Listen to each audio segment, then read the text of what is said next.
ओम शांति।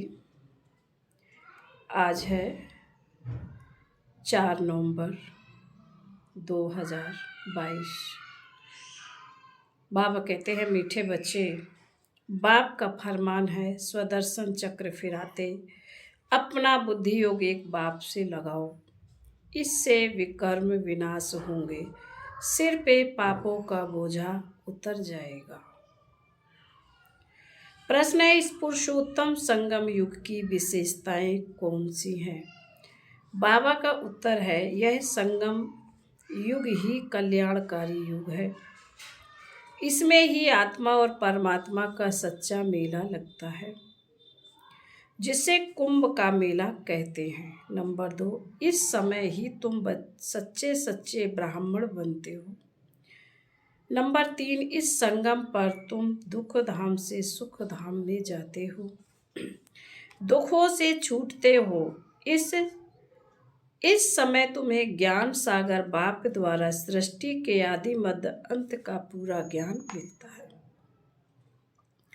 नई दुनिया के लिए नया ज्ञान बाप देते हैं। नंबर 5, तुम सांवरे से गोरे बनते हो। गीत है इस पाप की दुनिया से। ओम शांति। मीठे मीठे बच्चों ने गीत सुना और बच्चों की बुद्धि में यह बैठा हुआ है कि बरोबर कलयुग पाप की दुनिया है। बरोबर कलयुग पाप की दुनिया है। इस समय सब पाप ही करते रहते हैं। बाप आकर तुम बच्चों को कल्प कल्प गति सदगति देते हैं। जब पतित दुनिया को पावन बनना होता है, तब पतित पावन बाप आते हैं। आकर बच्चों को आप समान बनाते हैं। बाप में कौन सा ज्ञान है? सारे सृष्टि चक्र का ज्ञान है। तुम बच्चे भी इस सृष्टि चक्र को जानते हो। यह सारा चक्र कैसे फिरता है, यह बाप में ज्ञान है। इसलिए उनको ज्ञान का सागर कहा जाता है। वही पतित पावन है। इस चक्र को समझने से, स्वदर्शन चक्रधारी बनने से तुम फिर स्वर्ग में चक्रवर्ती राजा रानी बनते हो। तो बुद्धि में सारा दिन यह चक्र फिरना चाहिए, तो तुम्हारे विकर्म विनाश हो जाएंगे। फिर सतयुग में तो तुम यह चक्र नहीं फिराएंगे। वहां स्वयं अर्थात परमात्मा को सृष्टि चक्र का ज्ञान नहीं होता। ना सतयुग में ना कलयुग में। यह ज्ञान सिर्फ संगम युग पर तुमको मिलता है। संगम की बहुत महिमा है। कुंभ का मेला करते हैं ना, वास्तव में यह है ज्ञान सागर और नदियों का मेला, अर्थात परम आत्मा और आत्माओं का मेला। यह कुंभ का मेला भक्ति मार्ग का है। यह आत्मा और परमात्मा का मेला इस सुहावने कल्याणकारी युग संगम युग पर ही होता है, जबकि तुम दुखों से छूट सुख में जाते हो। इसलिए बाप को दुख हरता सुख करता कहा जाता है। आधा कल्प सुख और आधा कल्प दुख चलता है। दिन और रात आधा आधा है। मकान भी नया पुराना होता है। नए घर में सुख, पुराने घर में दुख होता है। दुनिया भी नई और पुरानी होती है। आधा कल्प सुख रहता है, फिर मध्य से दुख शुरू होता है। दुख के बाद फिर सुख होता है। दुख धाम से फिर सुख धाम कैसे बनता है, कौन बनाते हैं, यह दुनिया भर में कोई नहीं जानते। मनुष्य तो घोर अंधियारे में है। सतयुग तो बहुत लंबा समय दे दिया है। अगर सतयुग की आयु बड़ी हो तो आदमी कितने होने चाहिए, वापस तो कोई भी जा नहीं सकते। सतयुग इकट्ठा होना, सबको इकट्ठा होना ही है। वापस तो तब जाएंगे जब बाप आकर घर का रास्ता बताए। इतनी सब आत्माओं को बाप संगम युग पर आकर पूरा रास्ता बताते हैं। तुम जानते हो हम 84 जन्मों का चक्र लगाकर आए हैं। सतयुग त्रेता में हमने कितने जन्म लिए हैं, वहाँ कितने वर्ष कौन राज्य करते हैं, सारा तुम्हारी बुद्धि में है। सतयुग में है 16 कला संपूर्ण, फिर 14 कला, फिर उतरती कला होती है। इस समय बहुत दुख है, दुख होता ही है पुरानी दुनिया में। सतयुग को कोई नई दुनिया, कलयुग को पुरानी दुनिया कहा जाता है। सतयुग को नई दुनिया, कलयुग को पुरानी दुनिया कहा जाता। अभी है संगम। अब पुरानी दुनिया का विनाश होता, बाप नई दुनिया बना रहे हैं। तुम पुरानी दुनिया से निकल जाए, नए घर में बैठेंगे। तुम कहेंगे हम नए घर के लिए पुरुषार्थ कर रहे हैं कि हम नई दुनिया में ऊंच पद पाएं। बाप सिर्फ कहते हैं मुझे याद करो और कोई तकलीफ नहीं देते। कैसे भी टाइम निकाल फरमान मानना चाहिए, परंतु माया ऐसी है जो फरमान मानने नहीं देती। बाप से बुद्धि योग लगाने नहीं देती, परंतु तुम बच्चों ने कल्प पहले भी पुरुषार्थ कर इस माया रूपी रावण पर जीत पाई है। तब तो सतयुग की स्थापना होती है। जितना जो मददगार बनता है उनको उतना इजाफा भी मिलता है। तो बच्चों को यह नॉलेज मित्र संबंधियों को भी देनी है। बाप का फरमान है कि मुझे याद करो, क्योंकि आधा कल्प में विकर्मों का बोझा सिर पर है। उनको भस्म करने का कोई उपाय नहीं सिवाय याद के। भल गंगा जमुना को पतित पावनी कहते हैं। समझते हैं हम पावन हो जाएंगे, परंतु पानी से पाप कैसे कटेंगे, यह है पतित दुनिया। तब सब पुकारते हैं हे पतित पावन आकर सतयुग की स्थापना करो। सो तो सिवाय बाप के कोई स्थापन कर ना सके। तो यह है नई दुनिया के लिए नया ज्ञान देने वाला एक ही बाप है।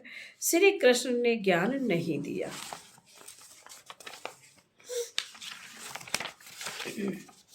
श्री कृष्ण को पतित पावन नहीं कहा जाता है। पतित पावन तो एक ही परम पिता परमात्मा है जो पुनर्जन्म रहित है। तुम जानते हो श्री कृष्णपुरी को ही विष्णुपुरी कहा जाता है। श्री कृष्ण को राजधानी अपनी है, राधे की राजधानी अपनी, फिर उन्हों की आपस में सगाई होती है।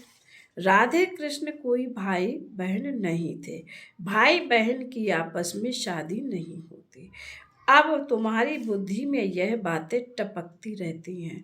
पहले यह नहीं जानते थे, अब मालूम पड़ा है कि राधे कृष्ण ही फिर लक्ष्मी नारायण बनते हैं। स्वर्ग के महाराजा और महारानी, प्रिंस और प्रिंसेस राधे कृष्ण गए हुए। उन्होंने माँ बाप का इतना ऊंचा मर्तबा नहीं है। यह क्यों हुआ? क्योंकि उन्होंने माँ बाप कम पढ़े हुए हैं। राधे कृष्ण का जितना नाम है उन्होंने माँ बाप का तो जैसे नाम है नहीं। वास्तव में जिसने जन्म दिया उन्हों का नाम बहुत होना चाहिए, परंतु नहीं, राधे कृष्ण सबसे ऊंचा है। उन्हों के ऊपर तो कोई है नहीं। राधे कृष्ण पहले नंबर में गए हैं, फिर पहले नंबर में महाराजा महारानी भी बने हैं। भल जन्म माँ बाप से लिया है, परंतु नाम उन्हों का ऊंचा है। यह बुद्धि में अच्छी तरह बिठाना है। जबकि तुम यहाँ बैठे हो तो यह स्वदर्शन चक्र फिराते रहो। इस चक्र फिराने से तुम्हारे पाप भस्म होते हैं, अर्थात रावण का सिर कटता है। यह सतयुग त्रेता चक्र का है, चक्र है ना। बाबा कह रहे सतयुग त्रेता का चक्र है ना। हम पहले सो देवता थे, फिर क्षत्रिय वैश्य बने, अब फिर हम ब्राह्मण बने, फिर हम सो देवता बनेंगे। बाबा ने ओम का अर्थ अलग समझाया, हम सो का अर्थ अलग है, शास्त्रों में एक ही कर दिया। वह समझते हैं ओम अर्थात हम आत्मा सो परमात्मा, परमात्मा सो आत्मा, यह है उल्टा। बाप समझाते ओम अर्थात हम आत्मा है, परम पिता परमात्मा की संतान, मैं भगवान, यह कोई ओम का अर्थ नहीं है। हम आत्मा निराकार है, हमारा बाप भी निराकार है। साकार शरीर का भान भी साकार है, हम परमात्मा की संतान। तो हमको स्वर्ग की राजधानी जरूर चाहिए। बाप हमको स्वर्ग का वर्षा देने आए हैं। रावण फिर आधा कल्प के बाद श्राप देते हैं तो तुम दुखी तमोप्रधान बन जाते हो। फिर बाप आकर सुखी बनाने का वर्षा देते। ऐसे नहीं कहते हैं चिरंजीव भव, परंतु कहते हैं मुझे याद करो तो इस जन्म सहित तो भी जन्म जन्मांतर के पाप है वह भस्म हो जाएंगे। इसको योग अग्नि कहा जाता है। रावण राज्य में सबको पतित जरूर बनना है, पतित और पावन आत्मा बनती। परमात्मा तो सदैव पावन है, वह सबको पावन बनाते हैं, पतित बनाते हैं। रावण सतयुग में विकार होते नहीं, वह है संपूर्ण निर्विकारी। तब तो देवताओं के आगे जाकर गाते हैं आप सर्वगुण संपन्न, यह महिमा शिव के आगे नहीं गाएंगे। देवताएं जो पावन है सो पतित बने हैं, यह खेल है। बाप सुख धाम बनाते हैं, शिव को बाप कहते हैं। सालिग्राम अलग है, रुद्र यज्ञ में एक बड़ा लिंग बनाते हैं, बाकी छोटे छोटे सालिग्राम बनाते। हम आत्मा 84 जन्म लेते हैं, दूसरे धर्म वालों के लिए 84 जन्म नहीं कहेंगे। सिख धर्म वाले 500 धर्म में कितने 500 वर्ष में कितने जन्म लेते होंगे, हम कितने लेते हैं यह बाप समझाते। ब्राह्मण की ही चोटी मशहूर है, सच्चे ब्राह्मण होते ही हैं संगम पर, यह कल्याणकारी युग है, यहाँ ही तुम सबका कल्याण होता है। रावण अकल्याण करते, बाप आकर कल्याण करते। तो बाप की मत पर चल, कल्याण करना चाहिए ना। श्रीमद से भगवान वाच से बाबा जन्म नहीं लेते, वह प्रवेश करते हैं। जन्म तुम कहें जब पालना लेवे, वह कभी पालना नहीं लेते। सिर्फ कहते मेरी श्रीमत पर चलो, स्वर्ग के तुम मालिक बनो। मुझे तो बनना नहीं है, मैं तो अभोक्ता हूँ। तो समझना चाहिए बाबा हम आत्माओं को समझा रहे। आत्मा ही समझती है ना, आत्मा ही बैरिस्टर इंजीनियर बनती है। मैं फलाना हूँ, आत्मा ने कहा हम देवता थे, फिर हम 8 जन्म बाद क्षत्रिय बने, फिर 12 जन्म लिए, फिर मैं पतित बनता हूँ। अब बाप कहते बच्चे आत्माभिमानी भव, यह समझने की बातें हैं। आत्मा कहती हम सतयुग में थे तो महान थे, फिर कलयुग में महान पाप आत्मा है, सबसे महान थे महान आत्मा है एक परमात्मा जो सदैव पवित्र है। यहाँ तो मनुष्य सदैव पवित्र नहीं रहते, सदैव पवित्र तो सुख धाम में रहते हैं। त्रेता में भी कुछ कला कम होती जाती है, अभी हमारी चढ़ती कला। स्वर्ग हम स्वर्ग के मालिक बनते हैं, फिर त्रेता में आएंगे तो 2 कला कम हो जाएंगे। फिर द्वापर में 5 विकारों का ग्रहण लगने से काले होते जाते हैं। अभी बाप कहते हैं इन 5 विकारों का दान दो तो ग्रहण उतर जाए, फिर तुम सतयुगी संपूर्ण देवता बन जाएंगे। पहले देह अभिमान छोड़ो, काम विकार का दान दो, अंत में आकर नष्टो मोह बनना है। अभी तुम आत्माओं को स्मृति आई है कि हमने बरोबर 84 जन्म भोगे हैं। द्वापर से रावण ने श्रापित किया, इसलिए सब दुखी हैं। क्या द्वापर के राजा रानी आदि बीमार नहीं पड़ते होंगे, यह भी दुख हुआ ना। बाबा कहते हैं यह है ही दुख की दुनिया, सतयुग ही है दुख सुख धाम, सतयुग ही है सुख धाम। तो भगवान की श्रीमत माननी चाहिए ना। बेहद के बाप की जो मत नहीं मानते उन्हें महान कपूत कहा जाता है। कपूत बच्चे को बाप से क्या वर्षा मिलेगा, सपूत बच्चे वर्षा भी अच्छा लेते जो खुद पवित्र बन औरों को पवित्र बनाते। बेहद का बाप आत्माओं को पढ़ाते हैं। हे आत्माएं कानों से सुनती हो, कहते हैं हाँ बाबा हम आपकी श्रीमत पर चल जरूर श्रेष्ठ बनेंगे। ऊंचते ऊंच भगवान है तो जरूर पद भी ऊंचते ऊंच देंगे ना। स्वर्ग का वर्षा देते आधा कल्प के लिए, लौकिक बाप से तो हद का वर्षा मिलता। अल्प काल का सुख कलयुग में है काग विष्टा समान सुख, इसलिए सन्यासी घर बार छोड़ते हो। वह गृहस्थ धर्म को नहीं मानते, गृहस्थ धर्म सतयुग में है ना। तुम जानते हो इस पढ़ाई से हम विष्णुपुरी में जाते, उसके लिए परमपिता परमात्मा हमको पढ़ा रहे हैं। भक्तों को पता ही नहीं कि भगवान कौन है, उनका कर्तव्य कौन सा है, कैसे वह पतित से पावन बनाते हैं। अभी तुम पावन बन रहे हो, दुनिया उस पतित पावन बाप को कर रही है, याद कर रही है। अभी तुम संगम युग पर खड़े हो, बाकी सब कलयुग में हैं। वह समझते हैं कि कलयुग तो अर्जुन बच्चा है। तुम जानते हो कि कलयुग का अब विनाश होने पर है। अब तुम्हें सतयुग में जाना है, बाप ने तुम्हें स्मृति दिलाई। मैं कल्प कल्प तुमको वर्षा देता हूँ, तो वर्षा पूरा लेना चाहिए ना। तो बाप ऐसे थोड़े ही कहते कि यहाँ बैठ जाओ, भलग्रस्त व्यवहार में रहो, सिर्फ यह स्वदर्शन चक्र फिराते रहो और नष्टो मोह हो जाओ। एक से बाबा दूसरा न कोई। हम जानते हैं कि अब हमारा नया संबंध जुट रहा है, तो पुराने पुराने में ममत्व नहीं रहना चाहिए। नई दुनिया नई राजधानी में ममत्व रखना। अब तो मौत बिल्कुल सिर पर सवार है, तैयारियां होती रहती हैं। सतयुग में अकाले मृत्यु होती नहीं। समय पर एक पुरानी खाल छोड़ नई ले लेते हैं।